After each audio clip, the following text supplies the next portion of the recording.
What's up, Soul Warriors? Welcome to this Saturday Night Soul Session live with me, Reverend LC, and we got Mike with the Sober Press tonight. It's going to be an amazing show. We've already been talking a little bit backstage about the stigma, how it's created, how our stories matter, and how they help to change and to change that negative stigma, and also how we begin to make the conversation around addiction more normalized. So we've already almost had a show backstage. So I'm grateful and honored to be here sharing it with all of you live tonight. We got some amazing people in the house already. Pamela Topjian, Kim Bellis from Sober is the New Cool.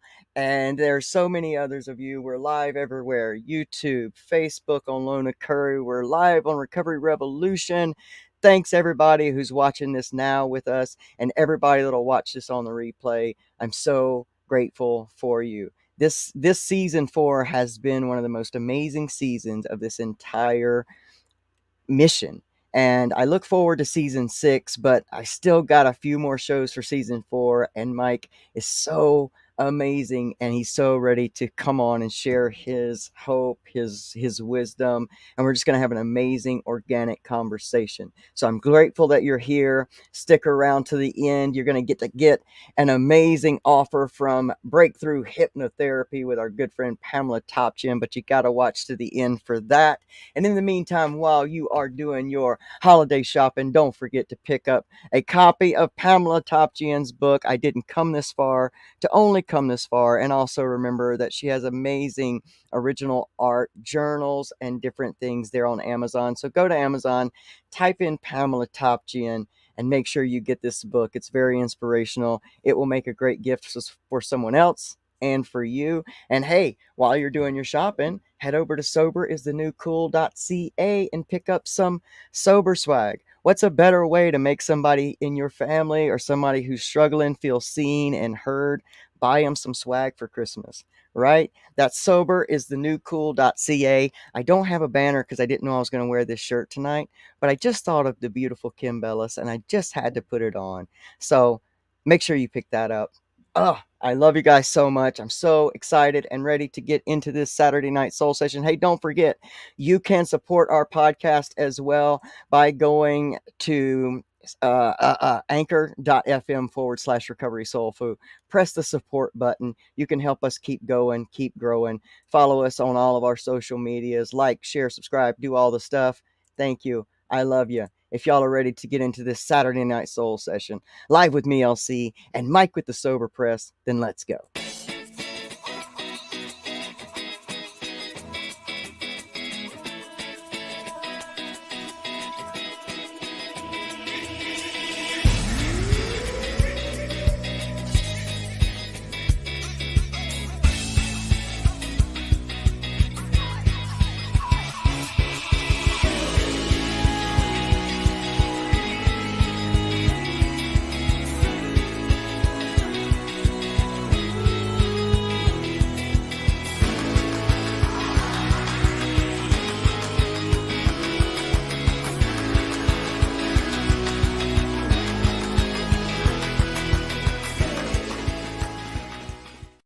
What's up, Mike? Welcome, welcome, welcome, man. Thanks for being here. Thank you for having me. I'm seeing so many familiar faces already. Outstanding. Outstanding. Kim, I didn't wear your shirt. Please forgive me. Oh my gosh. It isn't Kim Bellis amazing. Terrible. It sobers is the new cool, man. We should have coordinated, I guess, before this, shouldn't we have? We should have, Kim, she's an absolute angel. She is. She is just amazing. Isn't the amazing part of this whole recovery process the people that you get to meet, man? Yeah. Like, there's so many amazing souls just out here healing, and it goes way past what we were talking about before. The stigma of addiction is, when you think of the whole stigma of addiction and the criminalization of addiction, you don't think of beautiful people. You don't think of beautiful and amazing and talented human beings. But this is what it is. Like, this is who we are. And so, Thank you for being here, man. I appreciate you. So I guess start us off with telling us a little bit about you, how your recovery journey started, where you are, who you are, and then let's talk about the mission, man.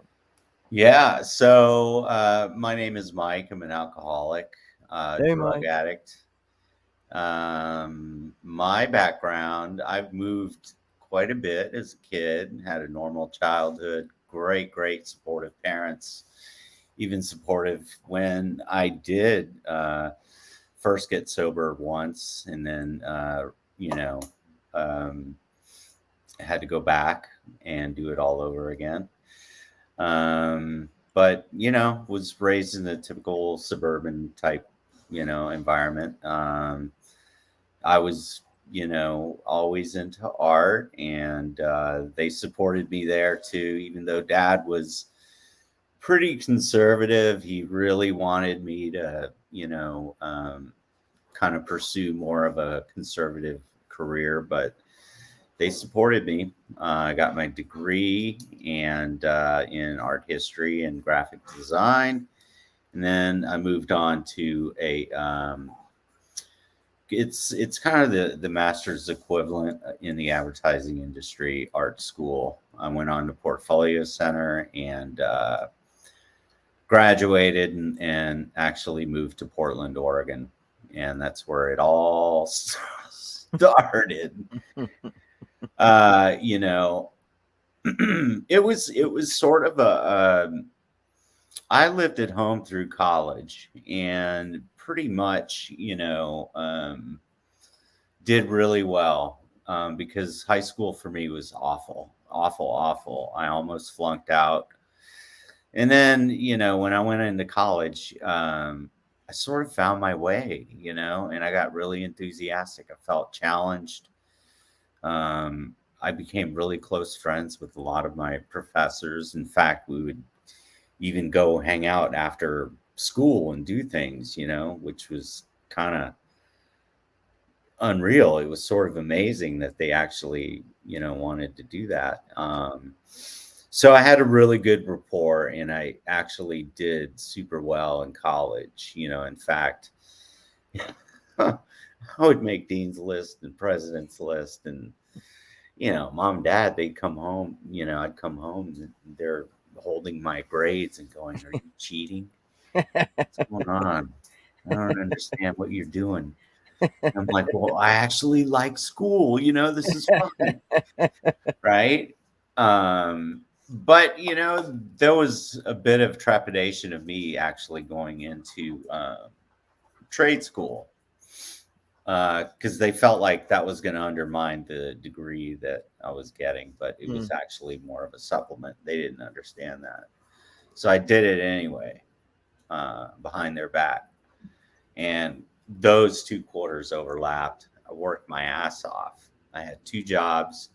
I had both schools that I was going to for Wow. that quarter. And then day of graduation from college, I had to fess up because they wanted to take me out to dinner and the whole thing. And I'm in the car sheepishly saying, "Well, I had enrolled behind your back at Portfolio Center, and it's critique week, and I have all this stuff due." So I was pulling all nighters and I was working my ass off. So, none of that was a surprise when, I moved to Portland. I'm surrounded by a completely new world. The weather was so different. When you're growing up in Atlanta, you're used Mm. to the sun, you're used to mild temperature. Portland, it was always gray, 40 degrees and a mist of rain. But when I interviewed up there, they were experiencing just over season. Summer had bled into fall. In October, the leaves changed. Sky was just this beautiful blue. It Wow. was gorgeous. The sun was out. I had no idea that that was an Indian summer, and I was hooked. But when I actually took the job and moved there in December, it was absolute misery. Yeah. And I remember when I finally landed in Portland, taking the red eye through Reno. Jeez. I landed in the hotel around 4 or 5 in the morning, and it was such a disgusting hotel. It was so bad. I slept on top of the covers, and I just cried because I was like clear on the other end of the United States in this place that I had no idea about, and the weather was awful. And I was also being thrown into a very challenging job. So, it was this confluence of things happening. And, I got introduced to really good weed there and, lots of parties. I was, you know, 25 when I first moved there, or 26, I can't remember. But anyway, I was thrown into a job where, normal people, um, would have to work their way up to it. And Mhm. so anyway, I was a little young for this kind of a job, but I did it anyway. And just, that's when, the self medication began. Mm. And, at first it was just sporadic partying because I had a bunch of friends there from school already. So that was good. I had a built in network. But, the stakes were high. I was the only art director at this advertising agency, and they were very small. So everything I did was visible. So there's a lot of pressure. And, we grew, we got bigger, you know. Um, but, as time went on, I was, really hitting it hard. Um, Having lunch at, and having beers and doing shots, and it was all going out in the fire escape and smoking out. It was I just learned that it was socially acceptable within the advertising industry Mm. to do that. And in fact, they would even go out of their way to make it, you know, Wow. available. I mean, I worked on beer accounts. You walk in the door and there were kegs on tap automatically right there. So you can roll in early in the morning and pour yourself a pint, which we did, and Wow. it was fine. No one said anything. So, it became this sort of normal thing, but I was using it as a way to cope. That was my Hmm. coping mechanism. You know, Having all that pressure put upon me all at once at such a young age, that was my way of coping. And then later, putting in ungodly hours. I averaged, 80 hours a week. Jeez. Uh, which was, ridiculous. So, that's kind of how it all started for me. Had you experienced depression before in your life anytime? Like maybe like I had, anywhere in the high school? Wow. I hadn't, but it was definitely, seasonal affective disorder is something that I Hmm. had to watch out for. I still see a counselor. I still take Me too. medication for that. Um, I'm totally open and transparent about all that Yeah. because, Yeah. you know, when you look at it, your mental health is really sort of the root Yeah. cause of a lot of coping Absolutely. and using, it's Absolutely. automatically a coping mechanism. So there Absolutely. actually be, um, you know, issues that arise and people use it, you know, Yeah. use whatever to self medicate to get through True. it. And at 25, that's a very that age of 25 starts what's called our second stage in life, and this is where a lot of addictions and mental health disorders really set in, and they become, it's like people say, well, I was never addicted, or I could use, binge use all the way up, and then all of a sudden it just set in on me, and just through studying different things, I found out that 25 is that age. So you like actually walked in at the time, and the perfect storm, depression, the crowd, everything just came in and hit that wire, because you and I were talking about how we're wired differently, and it just happened to hit that wire at that time, and now it's solidified almost. Yeah, that's very true. And I also feel like there were issues deep down, even beyond the depression that Mm, hit me, and a lot of insecurities mm-hmm. that came along, like anxiety Yeah, yeah. was huge.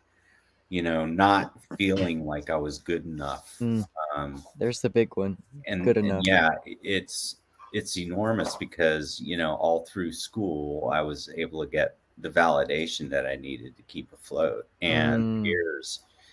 And suddenly I'm in an industry where everybody's seen it, they've done it, and they're numb to it. So it was like performance anxiety constant. mm, So getting up and doing a presentation was like enormous, like facing anxiety, yeah.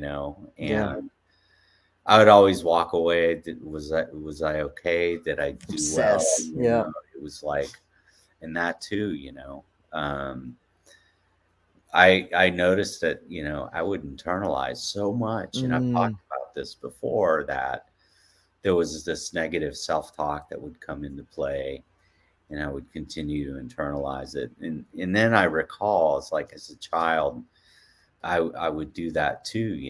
It was wow. weird because I was always like sort of the clown as a kid, looking for validation, and being stupid and funny. But I wasn't getting that. Because suddenly it was like I'm out of school. Everybody's been there, done that, seen it, done it all. And I'm working with warriors, and I was expected to step up and act and be like one. Wow. And when Wow. you have a low self-esteem after all that, it becomes more and more of an uphill battle. For So sure. yeah, there was a lot of things that I was dealing with, and yeah. For sure. I love that you're sharing this story, because, and here's why. Because we're so used to hearing like these very trauma filled childhood stories, and sometimes it comes to this place where some people will think, oh well, my problems aren't that bad, or I didn't have that kind of childhood, and they won't share that. And I think it's so important for us to hear a story like yours, and even like Kim's, a different type of story that says we're all suffering in different ways, and that this is a coping mechanism, that this becomes like a self-medication, and the same, words and that self-talk that's happening with, is happening within almost all of us. I'd say there's mostly all of us. If we haven't had the negative self-talk, then we're overcoming it, because some people may say, well, I don't have that now. Well, that's maybe because you've worked hard to overcome it, but somewhere along the way, Yeah. this has been a part of our lives as a human species. So I thank you for sharing your story, and and being willing to talk to us in such great transparency and detail about it. I appreciate that. I think it's so helpful. So Yeah, helpful. no, and definitely I'm a huge advocate for, I think, realizing some of the things that, create that itch. Mm. What is it? What is it deep down that makes you want to use? What Yeah. is it that makes you? And I think really ultimately it's the very thing that you need to face that makes you feel uncomfortable, Yeah. you know, Yeah. and that's fine. You may not be great at it, but that self-love, that self-respect, that self-talk, all that stuff can actually like get you over the hump, Yeah. and Yeah. give you the confidence. Because I never had that kind of confidence before. It took not only quitting, but also, a lot of therapy, and knowing that, um, I am fine, you know, I'm good enough. It's self-love. And a lot of times when I do interact with some people that are still in the throes of addiction, they haven't found that yet, Right. you know, Right. and it's because they're still in a cloud. Yes. They haven't gotten that sort of clarity, and Mm-hmm. it does come, and it takes time, it takes effort, and you got to want it. Yeah. Yeah. Uh, I thought that I could, and this is me being very green in early recovery. I'm still early in recovery.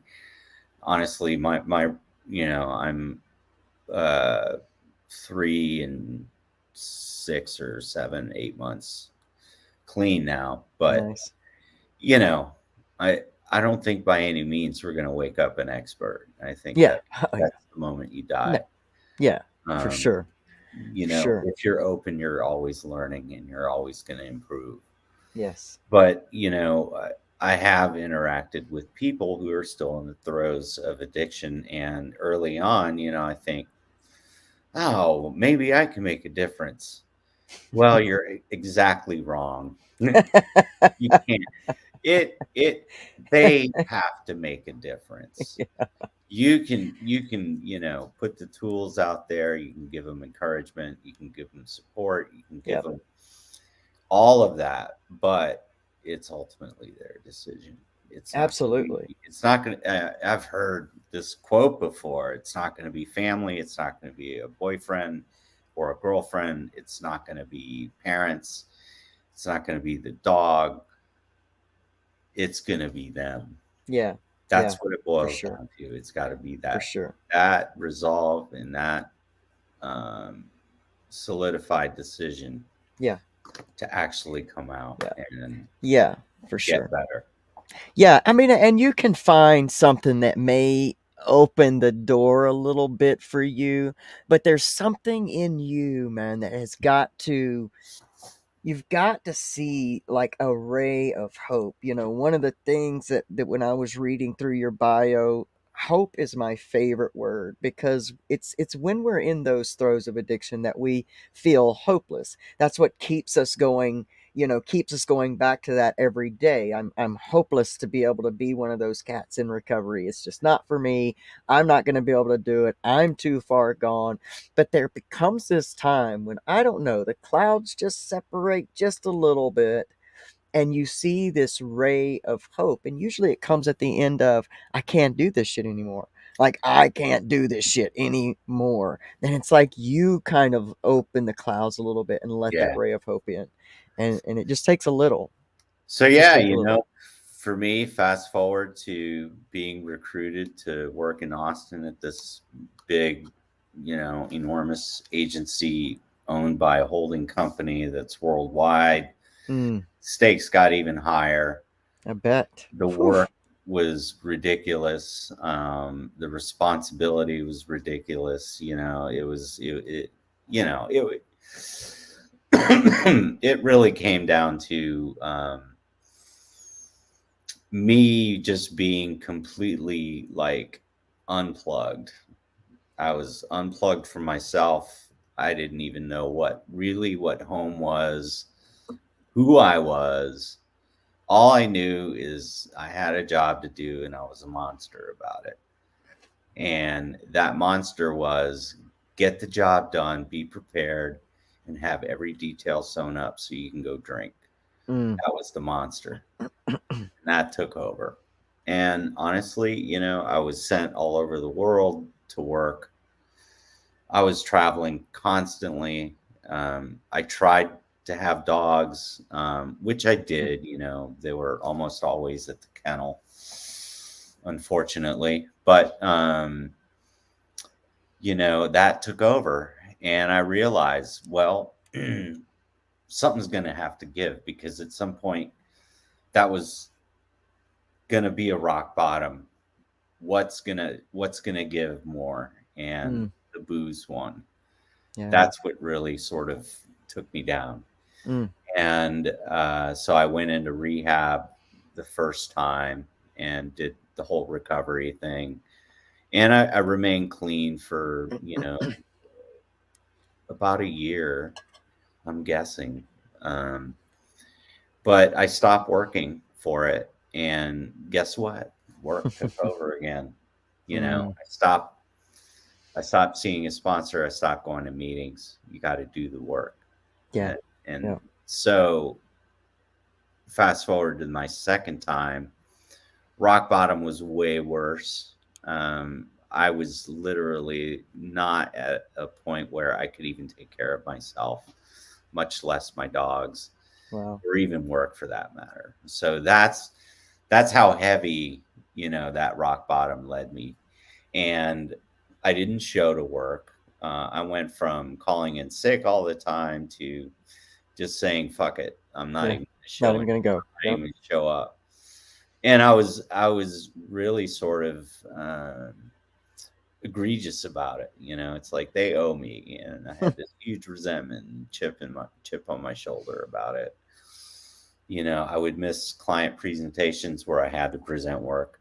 Mm. You know, I was just done. I was done, and I went to detox. I went to rehab and continued to work. And finally, I had a social worker at rehab, my counselor at rehab, my counselor, general practitioner, all said in this resonance that was like, you know, I was like, that's it. That's exactly it. They're telling me you have to quit your job. It's going Mm. to take over again, and you're Mm. going to start drinking again. And I had a sponsor at the time. I still have him, and he was all like, "No, no, like no big life changes." But I quit my job, and I quit at a time where I was like done. I gave my 2 weeks notice, and I sat at my desk and I built my website while I was at work collecting a paycheck because they no longer Nice. invited me to meetings. I was My assignments were done, and I was making my exit. And before you knew it, I was doing the old exit interview and this and that. And I was close friends with people that were really, really high up in the company, including the CEO and chief creative officer and people like that. And they knew that I was done, you know, Yeah. and it was so weird. It was like, wow, I didn't get fired, but I got spit out, Spit out like and that. it felt great. It Felt felt great. I love great. that. It felt great. Uh, I had survived numerous layoffs, and it was because Wow. I was always the first one in and the last to leave, and I always got the job done, and always, made the client happy. But I Mm. wasn't. I wasn't happy. Mm. Mm. So anyway, it paid off. I struck out on my own as a freelancer, and then COVID hit. Mm. And I was maybe 9 months or more. I can't remember. It was in, I can't remember. It was around maybe a year, around April. So it was close to a year. And COVID hit, and I had no idea what I was going to do. Wow. Yeah. Meetings went away. People were wearing masks. That meant smiles went away. Yeah. What am I going to do to survive? Mm. I felt myself like having to be isolated once again. And, we in addiction will isolate ourselves Oh anyway. yeah. Yeah. Very, That's the very nature much of it. the very last part of hitting rock bottom. We're Yeah. completely alone. And in some cases, it's because we alienated everybody around us. Yeah. Yeah. Yeah. Um, So suddenly I'm like, that's it. But,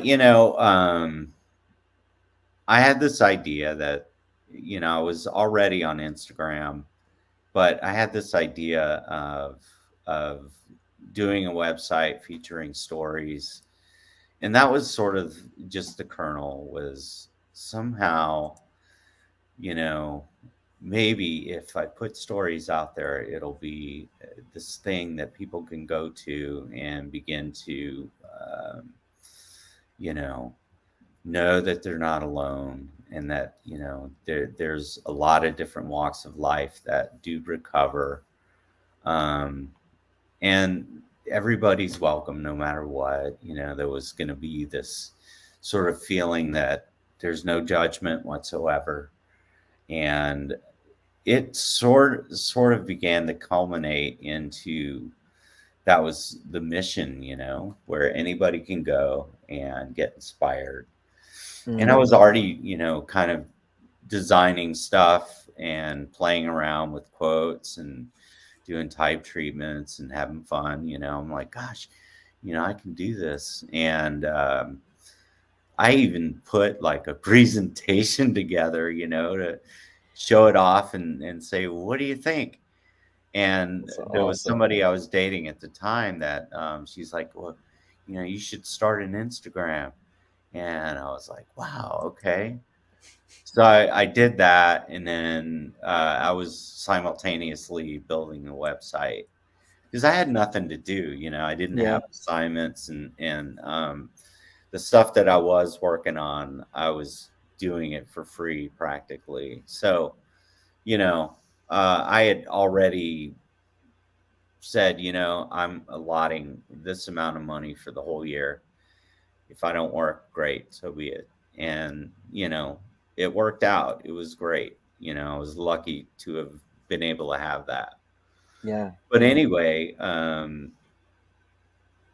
I think it was August or September, is in August 2020 is when I launched Sober Press on Instagram. And the mission there was just to throw out something, one thing inspiring a day. But that turned into two, turned into three.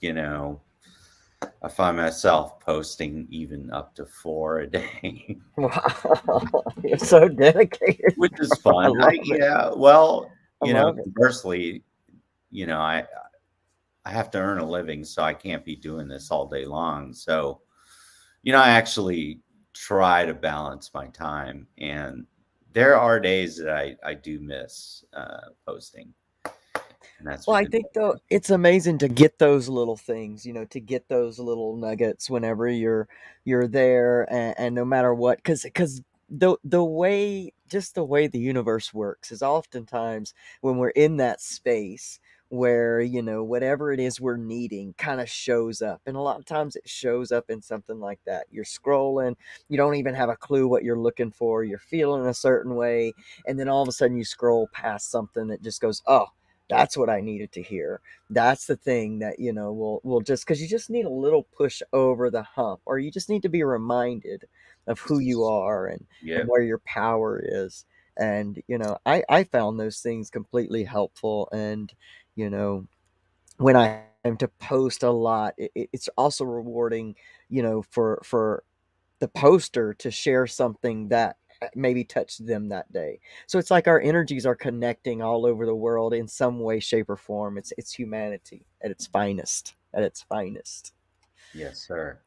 I love it. So, you kind of led me to the why, and I didn't really discover it. Really, it was just by chance, and it was a serendipitous sort of thing. It was like this beautiful reward of discovering this amazing community. I mean, there are incredible people out there on Yeah. Instagram, and they're fucking inspiring as hell. Yes. And Yes. that served as rocket fuel, and these were the things that really sort of opened up, and that was the key, was getting more and more involved in that community. And before I knew it, I was actually getting inquiries for stories. For instance, there's a lady by the name of Eliza. She was the very first one, and it was an amazing story. She's a writer, a librarian, you know, um, really, really in tune to what she's doing, and that was also a gift. So suddenly, I started getting this momentous, endeavor going. And then I was posting frequently, like one a week, but I felt like maybe that's shortchanging everybody. I should allow like more time for one to absorb the story itself. So now I'm pacing it at 2 weeks. So So how so weeks. for the for people that don't know how Sober Press is set up, how is it set up, and what's the process? Do you take story submissions? Is there a process for that? Like Okay, tell this everybody how to do it. yeah, this isn't a casting call. Honestly, Right. I'm not gonna like sit there with a gavel and actually judge your story and see if it's worthy or not. Every fucking story is worthy. Outstanding. You know what I mean? Yes. I will take any story. That's awesome. So it's not like a submission in a very traditional sense. It's a Awesome. submission in that your story will get out there, and I'm Nice. happy to have it. I'm grateful Nice. to have it. So it's one of those things that I feel like everybody needs to be heard and everybody needs to be given equal platform. Yes. And, I'll say this a lot too. No story is the same. Mm, Everybody has their own unique way yeah. of proceeding with their journey and also being able to, recover, right? Amen to that. So Amen to there are that. many different ways to do it, and it's I do like AA. That has helped me, but that's not the end all be all. Maybe Amen. it may not be for everybody, and Right. I Right. feel like that's also something to consider. Yeah. Yeah. It is in the end a spiritual awakening, and I think Yes. also something that you have to accept as a humbling experience Yes. because rock bottom is humbling. And I feel like, in a way, you need to let go of any preconceived sort of, notion of what it should be and Yeah. allow it to be yours. And I feel like That's a big that's point. where the support should enter. Yeah. Yeah. And that's such. I'm so glad that you said that, because that truly is a very key part, because in the old days, I'm old, and the days that I started first doing this, there was this one way of recovery, and if that didn't work for you, then something's wrong with you. Mm, And that that was one of the reasons that I began to speak out about about my own story and my own path, because I thought, I'm not the only one that's going through this. And so that's why I wanted to speak out about it, and then to hear the feedback back that this was happening for a lot of people. It became this mission of create your own recovery path, because this is your awakening. And mhm, this is the process that will eventually, at coming up on 10 years for myself, this is my gift. The very thing that I thought was trying to kill me actually became the gift of my entire life, because it's awakened me to places within me I never even understood existed or never would look at anyway. The good, mhm, the bad, the ugly, and all of that. And it is an integration of acceptance of, this is your past, this is your path, and here's the gift that it can be. And I know there's a lot of people that aren't in that space yet, but if you continuously keep moving and honor yourself, honor your way and Yeah. do, because you've said something here that's really important already, is you've said AA helps me, and I have a therapist, and I take medication for this. Oh, So yeah. it's a yes and program no matter Oh, which way absolutely. you look at it. There is not just one space. And if there is one space for you, that's amazing too. But let it be a yes and program. All of it, no Oh, matter what. for sure. I've always described it as it's kind of like an octopus, you know? Mm, There are all these tentacles, yes. and, you kind of have to have them all out there at once, Yes. and do a lot of different things. Don't be afraid to And try. I feel like community is huge too, having Very. that connection and being able to get the support that you need and the validation that you need, Yeah. Yeah. you know? Yeah. Absolutely. Mm. Absolutely. Man, I am so grateful that you had that moment of inspiration, and that you are helping stories become so mainstream. And I think that, as we were talking about before we came on screen, we were talking about the origins of stigma, and we were talking about how important it is for people looking in to be able to get this different idea of what addiction and recovery truly is. And these stories really, really do that. And some people will say, well, they can read a story and say, well, that's not happening to me, or whatever. But eventually, you know, you may read a story that maybe doesn't resonate with you at the time, and then 6 months down the road, your niece or nephew all of a sudden starts, going through something like this, and this story comes to play.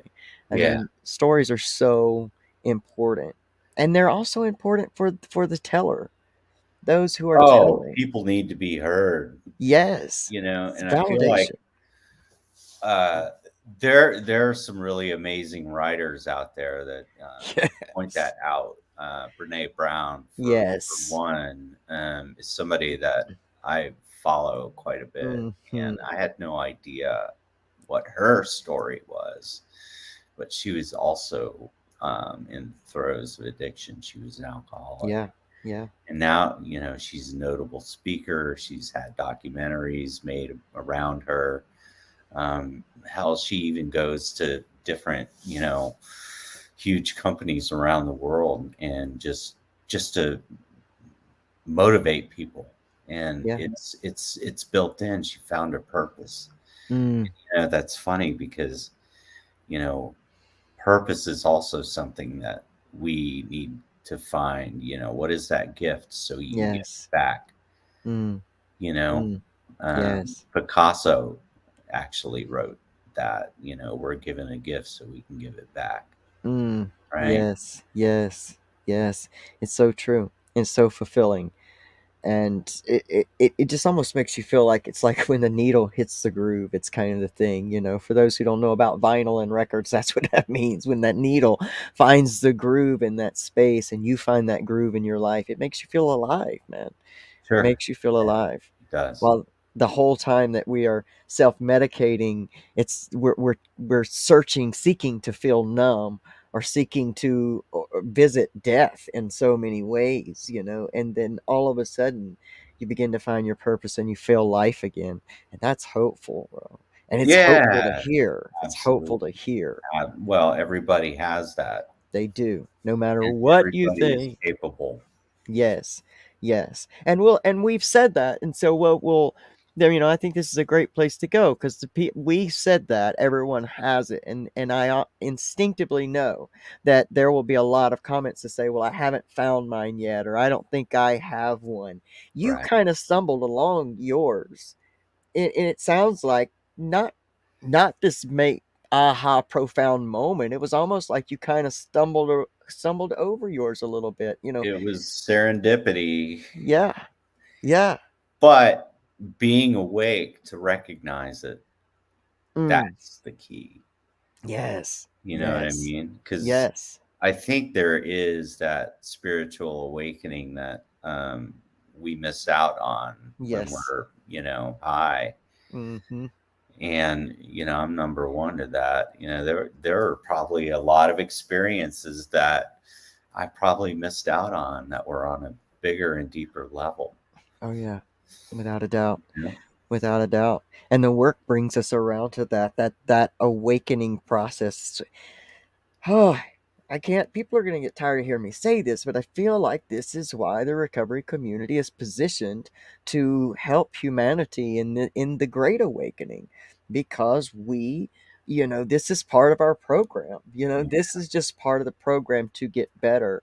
And if you feel like, if a person feels like maybe they haven't found their purpose yet, that's very much a huge part of your purpose, just that recovery base, because maybe you're not going to talk to a million people through a podcast or online, or maybe you won't write a book like Brene Brown and become all of this, but you may see somebody at the bus stop and Yeah. save their life with your story. You may Hmm. submit a story to the Sober Press, and that be the story that someone hears. And not to mention, we when COVID hit, it was almost like I didn't really freak out, because it was like I understood this. I understand chaos, isolation. I understand all those things. Like that's all active addiction, to me. Like this was stuff that I was going through, and all of a sudden I was like, oh wait, I think I can kind of handle this. And I just wanted to give that hope back to people during COVID. It's like, wait a minute, we know this. Like, this is what we know. We can share our gifts, from Yeah. tragedies to triumphs, and help people that have no idea what's going on right now. Because it doesn't matter whether it's a disease or a sickness, it doesn't matter if it's global war or whatever it is. Hmm. It's the human condition that It is. runs the same within all of us. And that's what we're needing. And Hmm. your story really, really brings that home to me, man. And I'm really grateful to get to hear it personally, because, like I love your story. I love your story. I love that you're every man. I say this about my friend Pamela Toptian all the time. She's every woman, she's got her story is so impactful, because it is the story of a lot of people that aren't being heard, because I Yeah. think they don't get to stand up and tell their story because it's And, not as bad or tragic and as I actually you feel know like there's a catharsis that happens when people feel like they're heard. There's a yes, bit of relief that actually comes. hell yeah, hell yeah, Yeah. hell yeah. That's why the share is so important. That whole part of the meeting, the share is hugely important. It is. It It is. really is. And there are people out there that are shy about sharing. Sure. Yeah. Mhm. what what makes, and that in which makes writing your story and sending it in is such a great asset for that. If you haven't tried to share, for anybody who's out there, try to share within yourself, you know journal I those things, do I something. think so, and I do want to say this too when you do if and when you do decide to submit a story, there's so many options that I have a questionnaire, but at the top of the questionnaire it says share what you want, Mm, and you can be anonymous. You don't have to post beautiful. your picture, your name. You don't need it. You can leave off any detail. That's So amazing. it's like your own story. Um, but most people just go all out. Once you start it kind of sometimes just becomes like this open, thing. Like, once you start this and you don't know where to start. So in your process, do you have any, like, prompting questions? Like, when you say you have a questionnaire, Yeah. like, give us what that might look like. Well, it is structured, a Hmm. beginning, a middle, and an end. That's great. I do want to know what, because a story, I mean, Hmm. honestly, it's like a beginning, middle, and end. And I also like to end with, things like, you know, what are you grateful for? Mm. Um, so in a way, it's like this circle, that really leads to resolution. And by the Mm. way, I I honestly don't necessarily want every story to have a resolution. You know, Mm. I do invite people who are still in the throes of addiction to actually tell Awesome. their story. I Yes. haven't had that yet, but Really? I yeah, I do encourage that on the website. Maybe I don't encourage it enough, but I also feel like there is a guard up with people that are in the throes of addiction. Oh, yeah. They don't Sure. want to feel judged. You know, No. there's this vulnerability. Sound her out. Didn't say Worcestershire, but you know what I mean. I You know, do. being Yes. vulnerable is also like a topic that I think in the end, when you put yourself out there, it does give you strength, It does. Well, and it the also nature. creates a really sharp connection. It does. It really, really does. And the nature of addiction is shame. And so much of that goes back to that stigma. You know, Yeah, we all have that within us when it is criminalized in public. We are part of the public. So when we fall into that space, you know, in the end, we're all afraid of being that's judged. it. That's it. That's really, really what it is. And, you know, I encourage if there's anyone that's out there that's in the, you know, in the space of active addiction, in the space of, you know, even that whole relapse space, that reoccurrence is the word I like to use. My Yeah, friends, you know, Recovery Revolution really taught me about that. It's a beautiful word, the reoccurrence of your disease. If you're in those throes, then write that story, share that story. There's probably someone else in that very same space who's just waiting to hear that hope from you.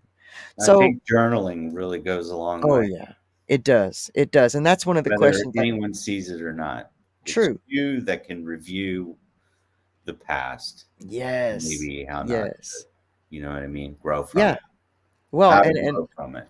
yes, absolutely. And then also sometimes it's nice to be able to see how far that you are working and what you've worked on and how far you've come whenever you go back and look at those things. I think they're amazing. And it does lead me into one of the questions that I like to ask everybody is, you know, how what helps you like be your best self today? You know, like what is still part of your process, you know, as much as you want to share. Well, no, honestly, I feel like maintenance is every day. Yeah. It's pausing to really sort of recognize things, be it gratitude or a moment of growth. Mm, You make a mistake, how do I not do that again? Own up to it. It also has to do with humility. I feel like, being down to earth and being considerate and kind goes a long way. Um, nice. so, I think really it's just truly being a better person, really. Yeah. And Yeah. Yeah.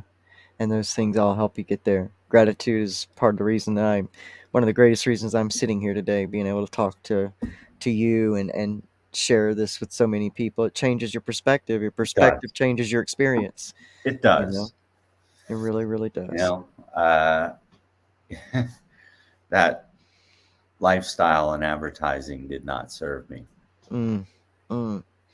Grateful that you got the chance to kind of to wake up for that and didn't spend so much of your life, you know, just being a miserable, you know, like just running the program, you Yeah. know. Grateful that you had, I don't want to say the guts, but that you overcame the fear of what's next Well, it was the and took that. community that gave me the strength. That's beautiful. It's That's I beautiful. can't take any credit. That's It was beautiful. my decision. Okay, I'll own that, right? Yeah, yeah. But it was the support that I found That's to amazing. elevate me into a different place. That's beautiful. That's amazing. Ah, What a great conversation, man. I'm so grateful to finally meet you. I'd say in person, but this is our new normal in person, I guess. But it's Eh, great to finally meet you. I see your posts Oh, and thank you. and the connection, and I'm just grateful that you are here in this community, that you're following your passion, you're living what is your dream to be a ray of hope in lives. And where I've got these handles, so soberpress.org is where people can submit Log and on to find the you. website. Yeah. Okay. Go to the website and do that. Also, you can follow Mike and Sober Press there on Instagram at Sober Press as well. Get a lot of daily inspiration there. He's amazing, amazing, amazing. So, y'all go ahead and hit Mike up and, start sharing those stories. Share about yourself. You're so valid. You're so important. Everything Absolutely. that you've been through, that you're going through is valid. It can always help somebody else. No Oh yeah. doubt about it. I No truly doubt about believe it. that. Yeah, I do too, man. And I'm so, I can't say this enough. I'm so grateful that you've shared your story and shared it here today. It's such a blessing to me, you I know. appreciate your time. Yeah, man, this has been awesome. It's been truly awesome. And everybody else who's here, thank you guys so much as well. Go show Mike some love. And those of you that are already here and already love Mike, just show Mike some more love. Make sure that you go to the website, submit your story, take a chance, tell your story. If you've never done it before, see how it feels.